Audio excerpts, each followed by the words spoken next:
नमस्कार, मैं हूं आंचल सिंह और आप सभी का स्वागत है हमारे चैनल पर। एक तरफ कंगना रनावत का जो मणिकर्णिका ऑफिस है उसको महाराष्ट्र में तोड़ दिया गया है, दूसरी तरफ हिमाचल में जो प्रियंका गांधी वाड्रा का अवैध जो बंगला है उस पर अभी तक कोई कार्रवाई नहीं हुई। अब लोग ये मांग कर रहे हैं कि एक तरफ कांग्रेस की ही गठबंधन की सरकार है, कंगना रनावत का ऑफिस है वो अवैध नहीं है, उसके बाद भी अवैध तरीके से बीएमसी ने उस पर तोड़फोड़ मचाई है। अब दूसरी तरफ जो प्रियंका गांधी वाड्रा का शिमला में बंगला बना हुआ है, आखिर उस पर कांग्रेस मौन क्यों है? और अगर कंगना रनावत का ऑफिस जो अवैध नहीं है उसके बावजूद भी तोड़ा जाता है, बीएमसी उस पर इस तरीके से बदले की कार्रवाई करती है, तो हिमाचल में जो प्रियंका गांधी वाड्रा का बंगला है वो भी तोड़ना होगा। अब यहाँ पर कई लोगों के जहन में ये सवाल होगा कि आखिर प्रियंका गांधी वाड्रा का बंगला अवैध क्यों है? शिमला में जो बंगला उन्होंने बनवाया है उसको लेकर क्यों वो काफ़ी चर्चा में रहा है? पहली बात तो है जो प्रियंका गांधी वाड्रा, आप सबको पता है कि गांधी खानदान की वो पोती हैं और इसी के चलते वो कहीं भी कुछ भी कर सकती थी, क्योंकि कांग्रेस का वहाँ पर राज था। और जो वीरभद्र सिंह थे वहाँ के मुख्यमंत्री, पूर्व मुख्यमंत्री हैं हिमाचल के, उन्होंने प्रियंका गांधी वाड्रा को वो जो कानून वहाँ पर बना हुआ था, अब ये कानून है कि हिमाचल का कोई अगर बाहर का इंसान है और अगर वो वहाँ पर गैर खेती यानी कि जिसमें खेती नहीं होती वो ज़मीन खरीदना चाहता है तो वो नहीं खरीद सकता। इसके लिए बाकायदा कानून भी है, लेकिन इस कानून में जो सेक्शन 118 है और इस लैंड रिफॉर्म्स एक्ट जो वहाँ पर है हिमाचल में, उसमें छूट दी गई और प्रियंका गांधी वाड्रा को वो ज़मीन दे दी गई।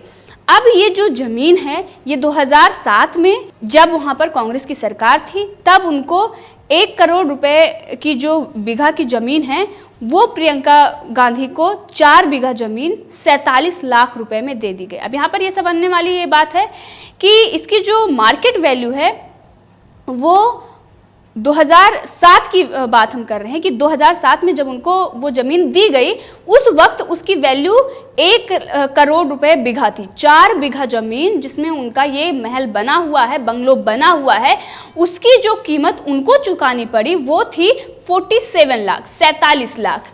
अब आप समझ सकते हैं कि इतनी महंगी ज़मीन कितनी सस्ती और प्रियंका गांधी वाड्रा को दे दी गई। ये प्रियंका गांधी वाड्रा ये आम आदमी हैं और ये जो जनता की भलाई और गरीबों के उत्थान की बात करती हैं। अब इस वक्त वो गरीबों के लिए उत्तर प्रदेश में काफ़ी लड़ाई लड़ रही हैं, लेकिन दूसरी तरफ गरीबों का हक मारने के लिए कांग्रेस कहीं भी नहीं चूकती है। अब इतनी महंगी ज़मीन को इतने सस्ते में प्रियंका गांधी वाड्रा ही खरीद सकती हैं, किसी और की तो हिम्मत है नहीं कि वो हिमाचल जैसे शहर में जहाँ पर बाहर का कोई ज़मीन नहीं खरीद सकता उसके बाद भी उन्हें ज़मीन मिल जाती है, और वो भी 1 करोड़ रुपए बीघा की ज़मीन, वो 47 में 4 बीघा ज़मीन।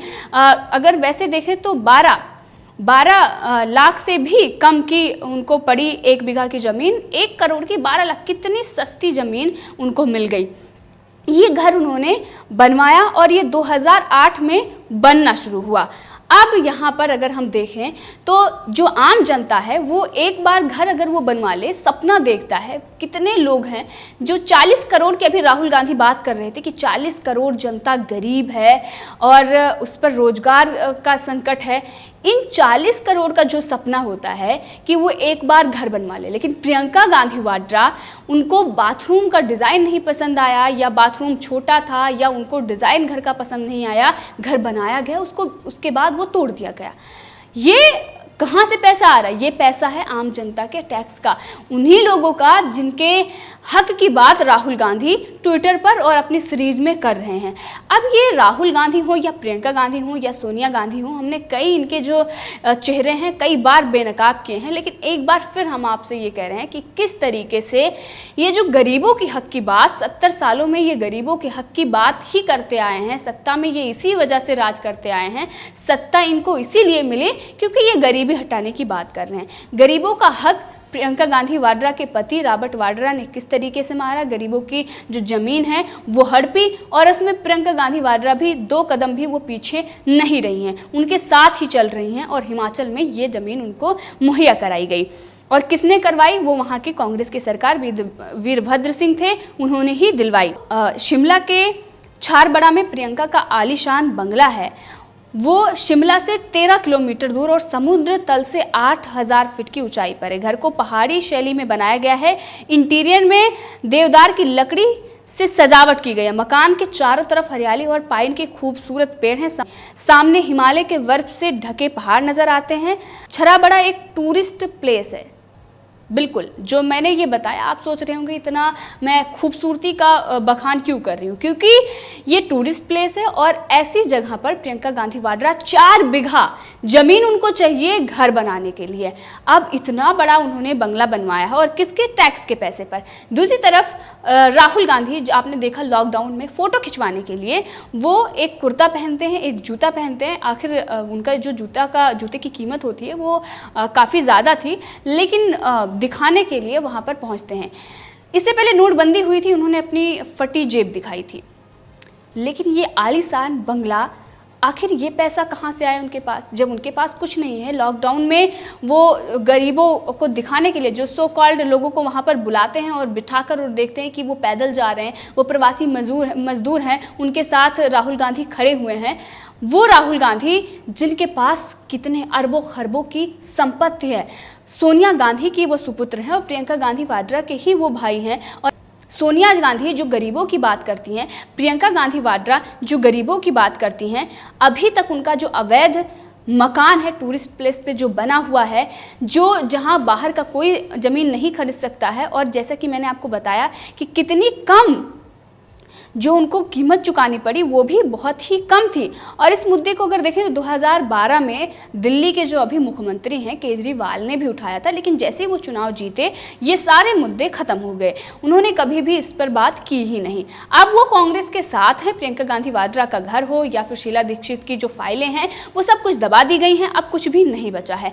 लेकिन सीधे तौर पर ये देख रहे हैं जो महाराष्ट्र में जो लोकतंत्र और संविधान को ताक पर रखकर, जो कोर्ट का आदेश है उसको ताक पर रखकर जिस तरीके से बीएमसी ने कार्रवाई की है, क्या प्रियंका गांधी वाड्रा का घर गिराया जाएगा? नहीं गिराया जाएगा, क्योंकि अगर वहां पर उन पर कार्रवाई होती है, वहां पर बीजेपी की सरकार है, अगर वो उनका घर गिराती है तो ये कहेंगे कि बदले की कार्रवाई हो रही है, फांसीवाद है, लोकतंत्र नहीं है। और जो सरकार बैठी हुई है वो संविधान को नहीं मान रही है, संविधान के लिए खतरा है, किसी को बोलने की और लिखने की आज़ादी नहीं है। प्रियंका गांधी वाड्रा, सोनिया गांधी, राहुल गांधी और इनकी जो बी टीम है, पत्रकार और बॉलीवुड गैंग के जो सेकुलर गैंग हैं, जो सो कॉल्ड इंटेलेक्चुअल लोग हैं, जो कांग्रेस के राज में बड़े बड़े पदों पर आसीन थे और उसके बाद जो उन्होंने बड़े घोटाले और झोल किए हैं, वो सारे कांग्रेस के समर्थन में, प्रियंका गांधी वाड्रा के समर्थन में खड़े हो जाएंगे कि उनकी नाक दादी से मिलती है और उनका जो घर गिराया गया है इससे आपका भी भला नहीं होगा। आचार्य प्रमोद ने कुछ दिन पहले ही जब प्रियंका गांधी वाड्रा से बंगला खाली करने की बात कही गई थी तो उन्होंने कहा था कि इंदिरा गांधी के पोती का आप बंगला खाली करवाते हैं, आपके पास भी जमीन नहीं बचेगी, आपका घर नहीं बचेगा, तमाम ऐसी चीज़ें। कौन से लॉजिक, कौन से तर्क ये लोग देते हैं, ये बिल्कुल भी बात समझ में नहीं आती है। लेकिन जो एक परिवार की गुलामी में ये लोग इस तरीके से इस कदर बह जाते हैं, वो दूसरों को अंधभक्त और भक्त कहते हैं। लॉजिक से इनका कोई लेना देना नहीं है। दूसरे को, जो दूसरे पार्टियों के सपोर्टर हैं, चाहे वो बीजेपी के हों या फिर किसी और पार्टी के जो सपोर्टर हैं, जो देशभक्त पार्टियां हैं, उसमें अगर देखें तो खासकर बीजेपी ही है, और बीजेपी के जो सपोर्टर हैं उनको वो भक्त कहते हैं। लेकिन एक परिवार की गुलामी करना कितना जायज़ है ये तो आज तक किसी को समझ नहीं आया। उस पार्टी के जो सर्वोपरि हैं, जो राहुल गांधी, सोनिया, उनके लिए खून से लेटर लिखा जाता है।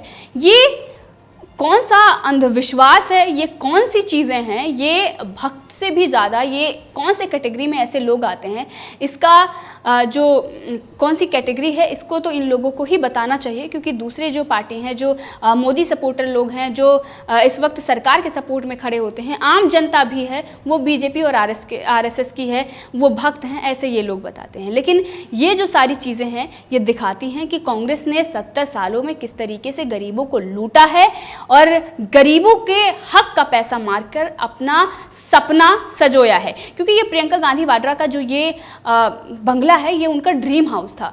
यहाँ तक कि इसको कई बार तोड़ा भी गया है और उसके बाद तोड़कर ये पूरा बंगला बनाया गया है। प्रियंका गांधी वाड्रा वहाँ पर दिल्ली की जो प्रदूषित हवा है उसको छोड़कर वहाँ पर जाती हैं ताकि वो आराम से और चैन की सांस ले सकें।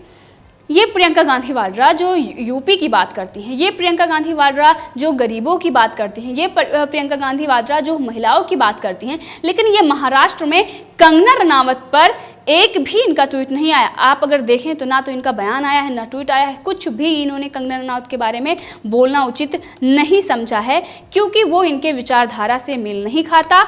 क्योंकि वहां पर जो कार्रवाई हो रही है वो कांग्रेस ही कर रही है, बदले की कार्रवाई वहां पर की जा रही है। अब जनता ये मांग कर रही है, हिमाचल सरकार से भी मांग कर रही है कि जल्द ही प्रियंका गांधी वाड्रा का ये जो आलीशान बंगला है इसको गिराया जाए, और ये जो इतनी महंगी जमीन उनको सस्ते में मिली है इसकी भी जांच होनी चाहिए। जो इसमें आरोपी हैं उनको सजा मिलनी चाहिए। लेकिन जनता लगातार मांग तो कर रही है, अब इस पर सरकार क्या कार्रवाई करती है, क्योंकि जैसे ही सरकार इस पर कार्रवाई करेगी वो बदले की कार्रवाई, तानाशाही और सारी चीजें ये बताने लगेंगे। तो अब देखते हैं कि जनता जिस तरीके से मांग कर रही है, हिमाचल सरकार इस पर क्या फैसला लेती है, और जल्द ही प्रियंका गांधी वाड्रा पर अब गाज गिरने वाली है। और प्रियंका गांधी वाड्रा जो गरीबों का हक मारकर बैठी हुई हैं, उनके पति ने जो करोड़ों का, अरबों और खरबों का जो घोटाला किया हुआ है इनके पूरे परिवार ने, अब उस सब का हिसाब जनता मांग रही है। तो इस मुद्दे पर आप भी अपनी राय रख सकते हैं, कमेंट करके जरूर बताएं। अगर आपने अभी तक चैनल को सब्सक्राइब नहीं किया है तो कर लें, ताकि हर अपडेट आप तक पहुंचती रहे।